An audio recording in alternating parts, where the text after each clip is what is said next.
할렐루야! 네. 사도 바울은 제2차 전도 여행 중에 인간의 지혜를 자랑하던 곳, 즉 철학이 성행한 고린도에서 1년 6개월 동안 유하면서 하나님의 말씀을 가르쳤습니다. 바울이 안식일마다 회당에 나가서 유대인들과 헬라인들을 대상으로 하나님의 말씀을 가르쳤습니다. 하지만 바울은 그곳 사람들이 헬라 문화의 영향권에 있다고 해서 그들의 환심을 사기 위해 인간의 지혜, 즉 철학적으로 접근하여서 복음을 선포하지 않았습니다. 그는 이미 인류에게 열린 그리스도의 대속의 복음을 가르치고 선포했습니다. 그런데 우리가 믿고 있는 복음, 즉 바울이 선포한 복음은 인간의 최고의 지혜, 즉 철학적 모든 사고를 동원한다고 해도 접근할 수 없는 비밀인 것입니다. 그렇지만 바울이 오늘 본문 6절 상반절에서 밝힌 것처럼 온전한 자들이 인간의 지혜로 접근이 불가능한 복음을 깨달았고 또 그들에 의해 복음이 온 세상에 선포되고 있다고 말씀을 하고 있습니다. 그런데 바울이 말한 온전한 자들이란 성령의 인도하심을 받아서 영적인 일을 이해하고 분별하는 자들을 가리킵니다.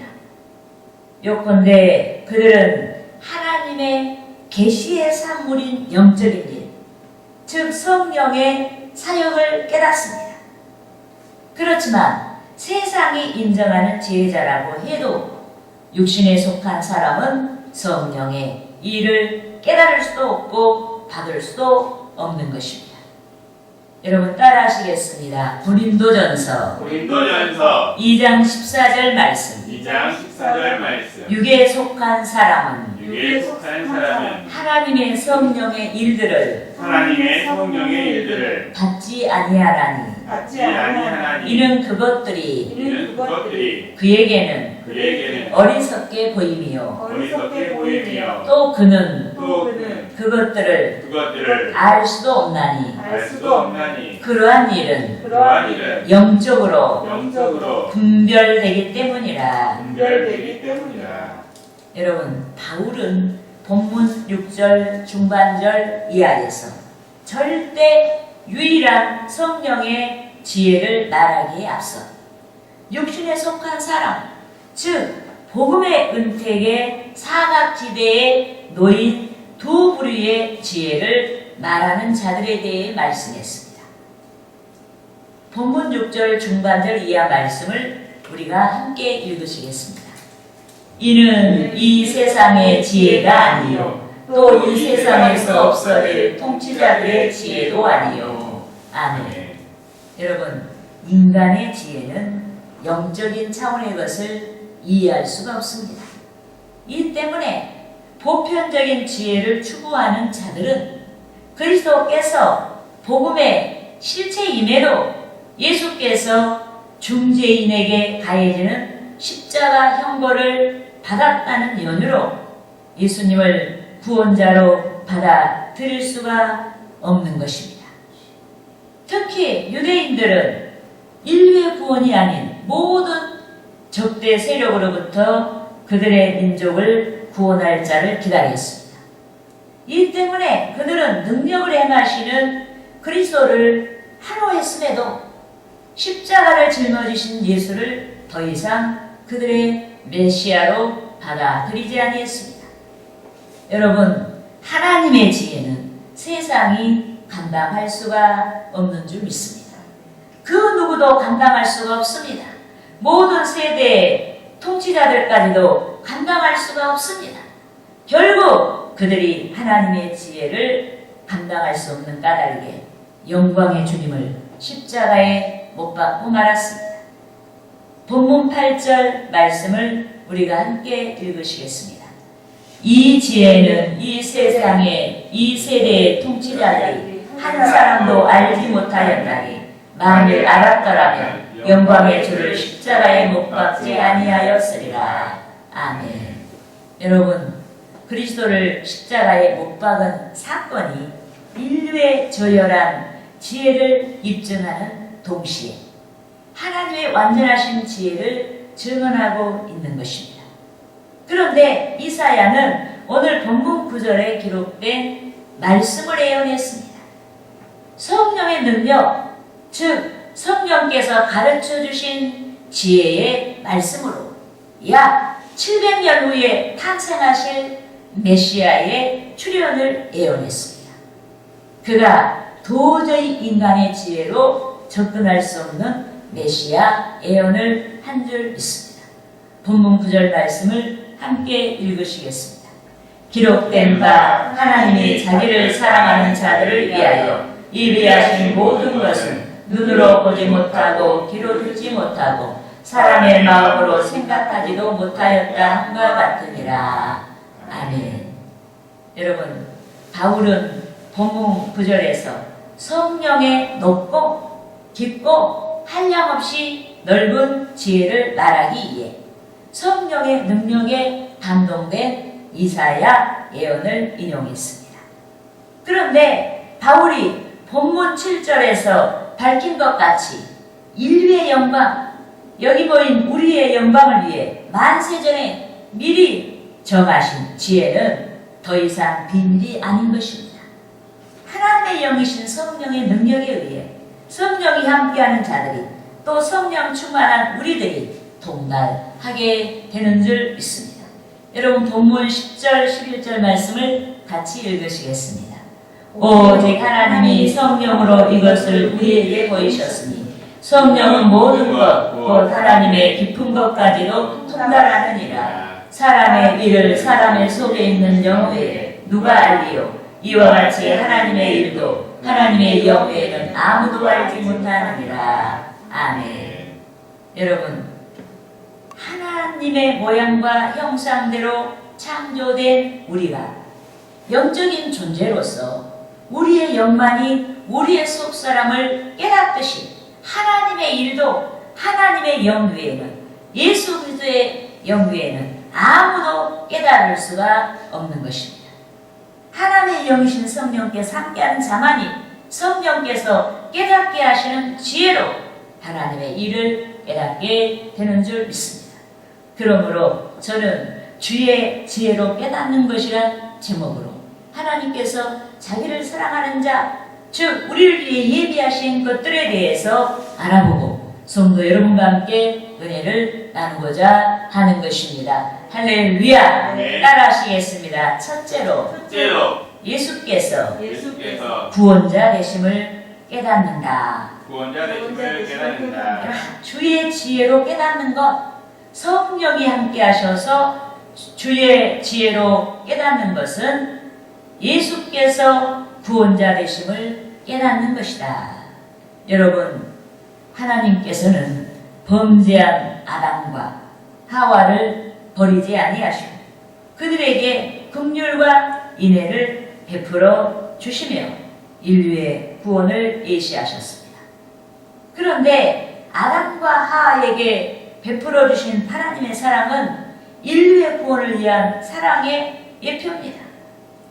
짐승의 피를 흘려 짐승의 가죽으로 옷을 지어 입히신 것은 구약 시대의 제물의 희생으로 하나님께 나아가는 제사로 인류의 속죄를 위한 예표인 것입니다. 이 때문에 하나님께서는 그리스도를 예시하신 대로 당신의 시간에 그리스도를 이 세상에 보내주신 줄 믿습니다. 따라하시겠습니다. 요한복음 3장 16절 말씀. 하나님이 세상을 이처럼 사랑하사 독생자를 주셨으니 이는 그를 믿는 자마다 멸망하지 않고 영생을 얻게 하려 하심이라. 믿습니까? 여러분, 인류에게 가장 큰 복이 하나님으로부터 죄사함을 받는 것입니다. 이것이 가장 큰 복이에요. 그런데 제사함의 복은 하나님께서 자기를 사랑하는 자들을 위해 예비된 복 중에서 최상의 복인 줄 믿습니다. 왜냐하면 그리스도의 대속을 믿는 자마다 영생하는 줄 믿습니다. 또 그리스도의 대속을 믿는 자마다 하나님의 자녀가 되는 권세를 받습니다. 또한 그리스도의 대속을 믿는 자마다 생명의 부활에 참여할 수가 있습니다. 그런데 성령의 능력이 이 놀라운 복된 사건을 가르쳐 주시는 지혜가 되는 줄 믿습니다. 요컨대 성령께서 우리에게 계시의 영을 주신 까닭에 저와 여러분이 예수께서 구원자 되심을 깨닫고 믿고자 주께 나아간 줄 믿습니다. 여러분 고린도전서 12장 3절 말씀을 따라하시겠습니다. 그러므로 내가 너희에게 알리노니 하나님의 영으로 말하는 자는 누구든지 예수를 저주할 자라 하지 아니하고 또 성령으로 아니하고는 누구든지 예수를 주시라 할 수 없느니라. 믿습니까? 여러분 인간의 지혜로 도저히 예수 그리스도의 실체를 깨달을 수가 없는 것입니다.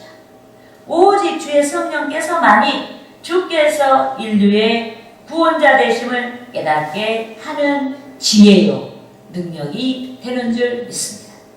요컨대 성령께서는 창조주 하나님을 깨닫게 하십니다. 성령께서는 죄인된 인간의 본연의 모습을 깨닫게 하십니다. 우리가 예수 믿기 전에는 내가 무슨 죄를 얼마나 지었길래 이렇게 반문했지만은 우리가 예수 믿고 주님의 그 성령의 빛에 우리를 비춰보니까 우리는 죄인이었더라. 그래서 여러분 성령께서는 주께서 우리가 죄인된 인간의 본연의 모습을 깨닫게 하시는 줄 믿습니다. 성령께서는 주께서 인류의 대속자요 인류의 구원을 위한 희생제물이 되셨음을 깨닫게 하시는 줄 믿습니다. 그러므로 저와 여러분이 회개의 열매를 풍성히 맺고 우리의 삶이 그리스도의 삶이 되게 해야 하는 줄 믿습니다. 따라하시겠습니다. 둘째로 천국을 깨닫는다. 여러분 우리가 성령의 지혜를 받은 자, 성령의 지혜로 가르침을 받은 자는 여러분 천국을 깨닫는 것입니다. 여러분 성령께서는 인간의 지혜로 깨달을 수 없는 신령한 것들을 깨달을 수 있도록 정보를 주시고 또 신령한 정보를 믿게 하시는 줄 믿습니다. 여러분 성령께서는 듣지 못한 것들에 대한 정보, 즉 아직 발견되지 아니한 천국에 대한 정보를 주시는 줄 믿습니다. 그런데 그리스도께서는 십자가의 대속을 준비하시면서 주의 제자들이 근심하자 그리스도께서 영원히 떠나지 아니하시고 다시 오시겠다고 제자들에게 약속하셨습니다. 여러분 요한복음 14장 1절에서 3절 말씀을 따라하시겠습니다. 너희는 마음에 근심하지 말라. 하나님을 믿으니 또 나를 믿으라. 내 아버지 집에 거할 곳이 많도다. 그렇지 않으면 너희에게 일렀으리라. 내가 너희를 위하여 거처를 예비하러 가노니 가서 너희를 위하여 거처를 예비하면 내가 다시 와서 너희를 내게로 영접하여 나 있는 곳에 너희도 있게 하리라.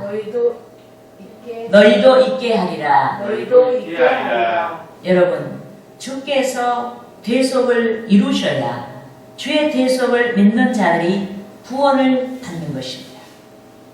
또 십자가에서 돌아가신 주께서 사흘 만에 부활하셔야 주의 몸된 지체인 성도들이 주의 재림과 함께 부활에 참여할 수가 있는 줄 믿습니다.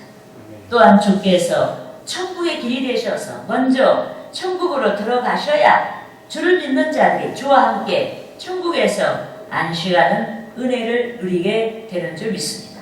그런데 천국은 저와 여러분이 눈으로 보지 못하고 귀로 듣지 못하고 사람으로 마음으로도 깨닫지 못한 일들이었습니다. 하지만 주의 성령께서 주의 대속을 믿는 저와 여러분에게 천국을 깨닫게 하신 줄 믿습니다. 아직 우리가 천국에 들어가지 아니했음에도 평강의 영으로 역사하셔서 천국의 안식이 어떠한 것인지 맛보게 하신 줄 믿습니다. 더욱이 성령께서는 천국에서 긴밀하고 친밀한 관계에 놓인 주와 성도들의 관계를 말씀해 주신 줄 믿습니다. 요컨대 그리스도를 신랑으로 그리스도를 믿는 자들을 신부로 묘사하여 성도들과의 친밀한 관계를 묘사했습니다. 따라하시겠습니다. 계시록 21장 2절 말씀. 21장 2절 말씀. 내가 봄에 거룩한 성 새 예루살렘이 하나님께로부터 하늘에서 내려오니 그 준비한 것이 신부가 남편을 위하여 단장한 것 같더라. 따라하시겠습니다. 계시록 요한계시록 21장 9절 말씀. 일곱 대접을 가지고 마지막 일곱 재앙을 담은 일곱 천사 중 하나가 나와서 내게 말하여 이르되 나오라 내가 신부 곧 어린 양의 아내를 내게 보이리라 하고. 여러분, 주의 성령께서는 더 이상 자기를 사랑하는 자들을 위해 예비한 것들에 대해 비밀에 붙이지 아니하시고 드러내셨습니다. 활짝 밝히셨습니다. 영적인 귀가 열린 자마다 듣고 희망적인 삶을 살아갈 수 있도록 천국의 실체를 증언하시는 줄 믿습니다. 그러므로 천국을 깨달은 저와 여러분이 세상의 소유를 지키고 유지하려다가 정작 대속 받은 자들이 추구해야 되는 복음을 잃지 아니하도록 해야 합니다. 저와 여러분이 천국에서 받을 상급을 기대하고 더욱 충성해야 하는 것입니다. 할렐루야. 따라하시겠습니다. 셋째로 세상에서도 복을 받는다. 여러분, 하나님을 좇는 삶, 즉 진리를 좇는 자들의 길이 때때로 미련한 자들의 길같이 비춰지기도 합니다. 이를테면 아브라함이 생애 연륜 75세가 되었는데 하나님께서 아브라함에게 나타나셔서 너가 너의 친척 본토 아버지 집을 떠나라 이렇게 말씀하셨습니다. 그런데 하나님께서는 아브라함에게 방향 제시도 아니하시고 무작정 아브라함에게 친척 본토 아버지의 집을 떠나라고 말씀하셨습니다. 이 때문에 순종하여 떠난 아브라함이 어리석다고 많은 사람들이 판단할 수가 있는 것입니다. 사회적인 기반을 버려야 하기 때문에 어리석다고 판단할 수가 있습니다. 그리운 혈족 관계와 인적 관계를 모두 끊고 애로운 생활을 선택한 까닭에 어리석다고 판단받을 수가 있습니다. 그렇지만 아브라함은 순종했습니다. 하나님께서 방향 제시를 아니한 까닭에 갈 바를 알지 못한 가운데서 친척 본토 아비집을 떠나 미지의 세계로 나아갔습니다. 그런데 오직 하나님의 말씀을 신뢰하는 믿음으로 아브라함이 친척 본토 아버지 집을 떠났는데 하나님께서 그러한 아브라함을 인도해 주신 줄 믿습니다. 어디로 인도했는가 하면은 젖과 꿀이 흐르는 가나안 땅으로 인도하셨다. 결국 아브라함을 가나안 땅으로 인도하신 하나님께서는 아브라함에게 큰 복을 주신 줄 믿습니다. 하나님께서 아브라함을 보시라고 불러줄 만큼 나의 친구라고 호칭할 만큼 하나님이 아브라함을 다정하게 대해주시고 만나 주신 줄 믿습니다. 아브라함의 기도를 응답하시는 복을 주셨습니다. 가나안 땅의 대적들을 이길 수 있게 하시는 복을 주셨습니다.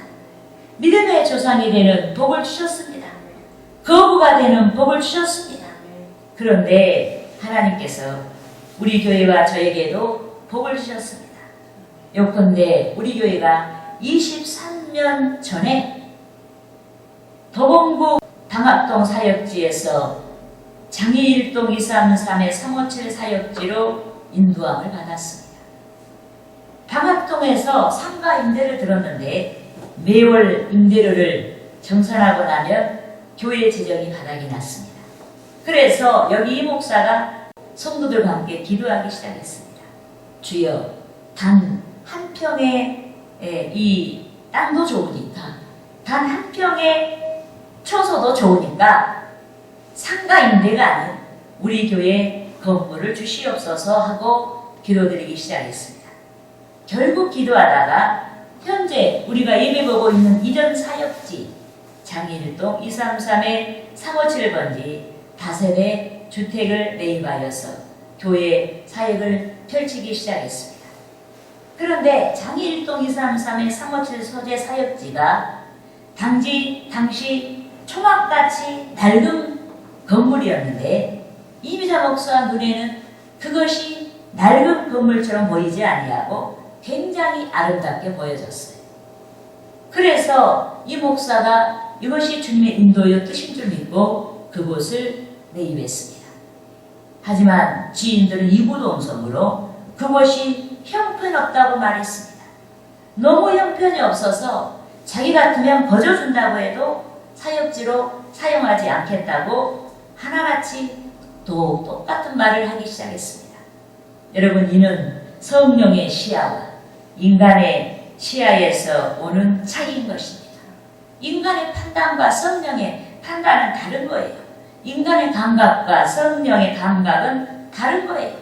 그런데 저는 아무리 그들이 그렇게 말해도 일단은 우리 교회 것이라는 것이 너무나 마음에 들었고 임대료 부담이 없어서 너무 마음에 들었고 그리고 아름답게 비춰졌어요.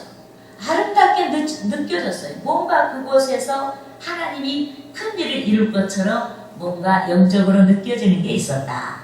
예, 할렐루야. 아멘. 여러분, 그런데 정말 지금 여러분들이 저 장일동 233의 산꼭대기 예정교회를 보면은 이런 조그만 교회, 이렇게 허술한 교회도 있었네 할 정도로 예간상 보여줄 수도 있어요. 그런데 그것만 해도 지금 훌륭한 거예요. 처음에는 정말로 말할 수 없이 허술했는데 우리 교회가 여러 차례 수리를 했어요. 그래서 그만큼 보여지는 것이 저 정도라면은 처음에 얼마나 낡았겠어요. 그런데 그 당시에 그 건물이 형편없다고 말한 분들이 지금에 와서 저 건물이 4억 5천이 되고 5억이 되겠다는 그 역사를 누가 알았겠어요? 아무도 몰랐어요. 이미자 목사도 몰랐어요. 아무것도 몰랐는데 단지 이미자 목사는 하나님의 인도를 받고 그곳이 아름답게 보이고 뭔가 이곳에서 뭔가 하나님께서 크게 이루실 것 같은 그런 영적인 그런 영감을 받았어요. 그래서 그것을 매입하고 오래도록 사역을 했는데 정말로 하나님께서 이미자 목사에게 그렇게 영감을 주신 것처럼 교회는 허술해도 그곳에서 아주 대형교회도 하지 못하는 원대한 일들을 이루셨다. 예, 할렐루야. 이것이 성령의 지혜요, 성령의 감각이요, 성령의 인도인 줄 믿습니다. 그래서 우리는 성령의 지혜를 구하는 우리는 성령의 감각에도 영감에도 민감해야 된다. 그렇게 하여서 우리가 하나님의 지혜를 구하는 우리들이 여러분 정말로 지혜의 온천이신 성령의 인도함을 받아서 우리가 많은 열매들을 통해서 하나님께 영광을 돌려야 될 줄 믿습니다. 할렐루야.